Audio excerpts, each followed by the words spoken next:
নমস্কার বন্ধুরা, শুভ দুপুর। তো আজকে গোবরডাঙ্গা কলেজে ইন্টার্নশিপ ক্লাসের ছেলেদের শেষ দিন। তো আজকে ওদের পরীক্ষা ছিল, ওরা আজকে পরীক্ষা দিতে এসেছিল এবং পরীক্ষা শেষও হয়ে গেছে।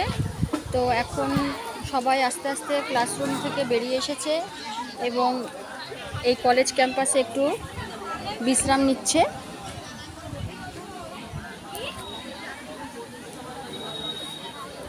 তো আমিও একটু বিশ্রাম নিচ্ছিলাম। তো একে একে সবাই যে যার গন্তব্যস্থলের দিকে রওনা দিচ্ছে, আমরাও রওনা দেব। কিন্তু একটু সময় এখানে বসবো, যেহেতু ট্রেন টাইমটা এখনও হয়নি। তো ট্রেন টাইম হলে তার কিছুক্ষণ আগে আমরা এখান থেকে রওনা দেব। তো এখন আমরা এখানে বসে একটু বিশ্রাম নিচ্ছি। তো সঙ্গে থাকবেন, ধন্যবাদ।